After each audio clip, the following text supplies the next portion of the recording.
46 تو اجتماع سے ایک جماعت بانی جماعت تبلیغ کے صاحبزادے حضرت جی مولانا محمد یوسف صاحب کی سربراہی میں لاہور آئے اور سب سے پہلے شہرورے آئی اور حضرت لاہوری رحمۃ اللہ علیہ سے ملاقات کی۔ حضرت لاہوری رحمۃ اللہ علیہ نے حضرت جی مولانا یوسف صاحب سے کہا بیٹا جب تک تم یہ سمجھتے رہو گے کہ تبلیغ بھی دین کا ایک شعبہ ہے تم خوب ترقی کرو، جب تم لوگوں نے یہ سمجھ لیا کہ تبلیغ ہی دین ہے تمہارا زوال شروع۔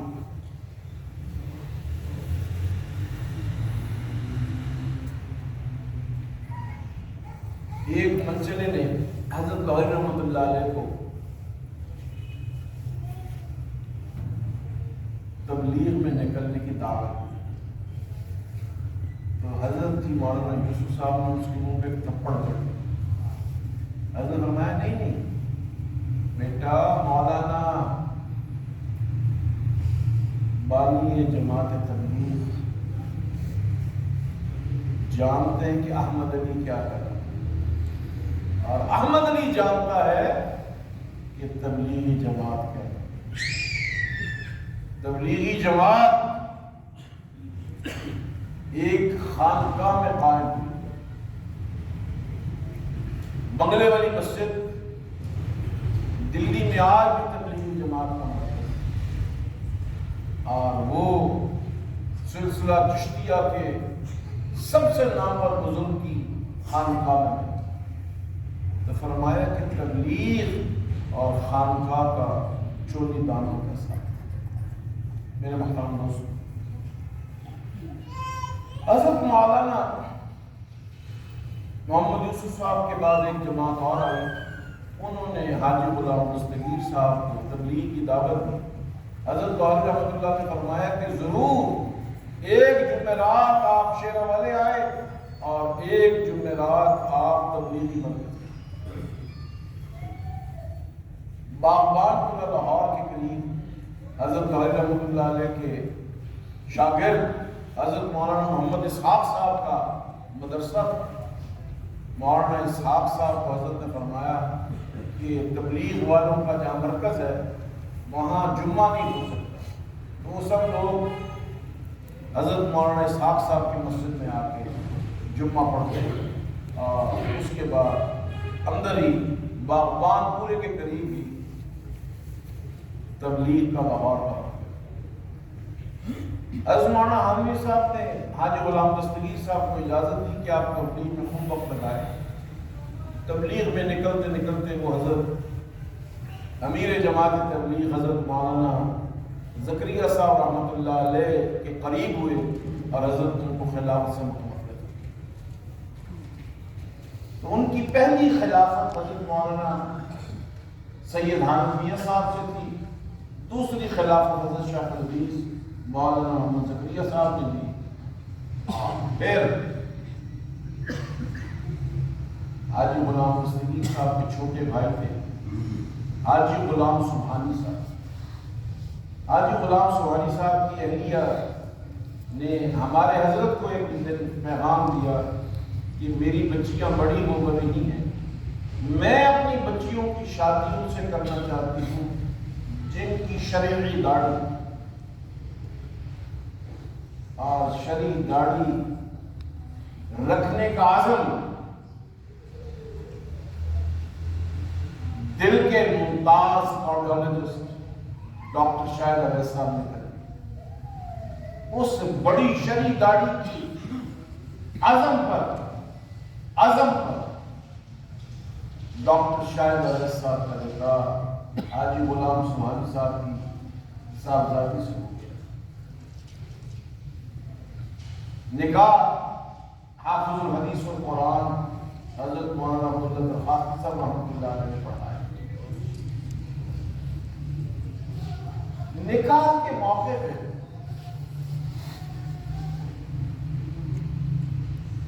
جب سب لوگوں کو چھہارے حاجی غلام دستگیر صاحب بانٹ رہے تھے، حضرت مولانا حافظ الحدیث مولانا درخواستی صاحب رحمۃ اللہ علیہ نے فرمایا کہ نکاح تو میں نے پڑھا دیا ہے، اللہ اس بچے سے لاکھوں لوگوں کے بچوں کو دوزخ کی طرف جانے سے بچائے، کیونکہ حاجی غلام نصیر صاحب علماء کے صحبت یافتہ تھے، اڑتی چڑیا کے پر ملتے تھے،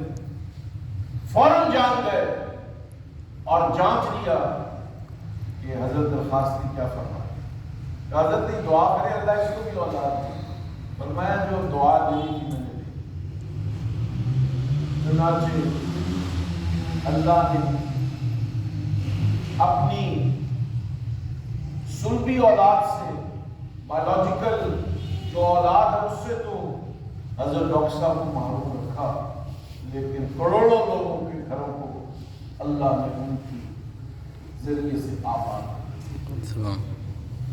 میرے محترم دوستو، ہمارے تمام بزرگوں کا مشترکہ مرض بلڈ پریشر اور شوگر، اور ڈاکٹر شاہد اویس صاحب تبلیغی جماعت کے اجتماع کے موقع پر ہندوستان سے آئے ہوئے بزرگوں کی اور پاکستان سے تشریف لائے ہوئے علماء کرام کی بلڈ پریشر اور شوگر اور دل کی بیماریاں کنٹرول کرتے تھے، اور پھر جن سے محبت تھی انہی کے مرض میں مبتلا ہو کے اللہ نے ان کو دنیا سے اٹھایا۔ یہ نسبت کا کمال ہے کہ جو شیخ کی کامل نسبت ہوتی ہے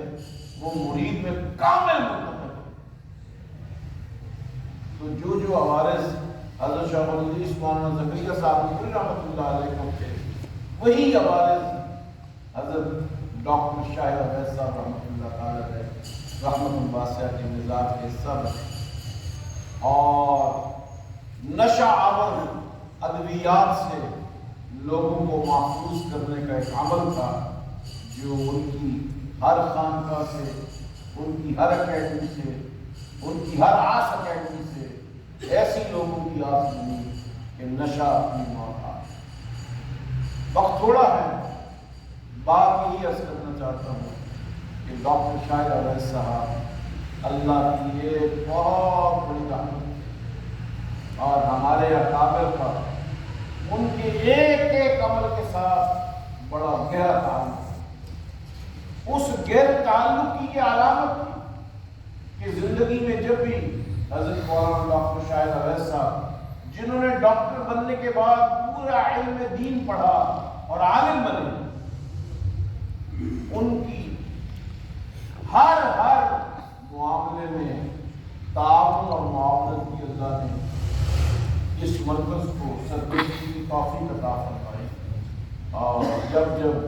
کچھ بھی دقتیں آئی اللہ نے ہمیں ان کے دائیں بائیں کھڑا کر دیا، حق مغفرت کرے، عجب آزاد اور وفا اور حیا حضرت ڈاکٹر شاہد اویس صاحب رحمۃ اللہ علیہ کے مزاج مبارکہ پر خاصت، اور وہ کبھی اپنے عقائد اور نظریات جن پر ان کی تربیت ہوئی تھی اس پر کمپرومائز کرنے کے لیے تیار، خواہ وہ ان کے محبوب ترین ہستی پر متعین اور متمکن کسی ہستی میں ہو، اس کے ساتھ بھی بھڑ جاتے تھے کہ وہ اپنے عقائد اور نظریات پر سمجھوتا نہیں، اور یہی ان کی عظمت تھی کہ انہوں نے اپنے عقائد اور نظریات پر کبھی بھی سمجھوتا نہیں کیا، اور اسی طرح دنیا سے تشریف لے گئے جیسا کہ جانے کا حق تھا۔ اور آج ہزاروں نہیں لاکھوں علماء ان کا صدقہ جاریہ ہیں، اور خود ماضی قریب میں نے دیکھا کہ لاہور میں ہزاروں فیشنیبل بچوں کی داڑھیاں انہوں نے رکھوائیں، اور ان کے نکاح اور شادیاں اور پاکیزہ زندگیوں والی بیویوں کو لیے حضرت حاجی صاحب نے، حضرت ڈاکٹر صاحب نے، ان کی اہلیہ محترمہ نے راہیں ہموار کی۔ اور میں یہ سمجھتا ہوں کہ عقیدے پر سمجھوتا نہ کرنا یہی ان اکابر کی زندگیوں کا سب سے بڑا مشکل ہے۔ اپنے نظریات پر کسی سے ہار نہ ماننا، یہی دیوبندیت ہے، یہی قادریت ہے، یہی سہروردیت ہے، یہی سب کچھ ہے۔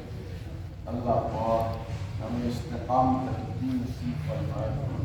اور حضرت ڈاکٹر شاہد علیہ صاحب رحمۃ اللہ علیہ درجات کو اللہ ہر آن، ہر لحظہ، ہر لمحہ بلند سے بلند تر کرتے۔ آمین۔ میرے محترم دوستو، آج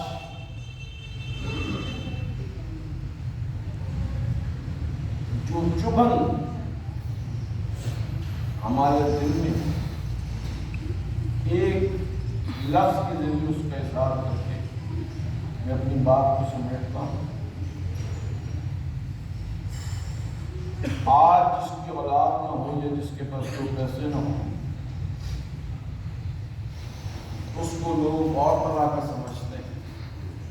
اور صحابہ جو دین لے کے گئے اس میں جس کے پاس سب کچھ ہو اور جس کے پاس کچھ نہ ہو کوئی فرق نہیں ہے۔ اس لیے فرق تقوی کا، اور آج تقوی کو دیکھنے کو کوئی تیار نہیں ہے۔ ہر کوئی فتوے کے مطابق زندگی گزارنا چاہتا ہے، حالانکہ فتویٰ نیچے کی چیز ہے اور تقویٰ اونچے کی چیز ہے۔ اللہ نے اوپر دیکھنے کی توفیق عطا فرمائے۔ آمین۔ اور نیچے تو بڑی چھوٹی چیز ہے، اللہ چھوٹی چھوٹی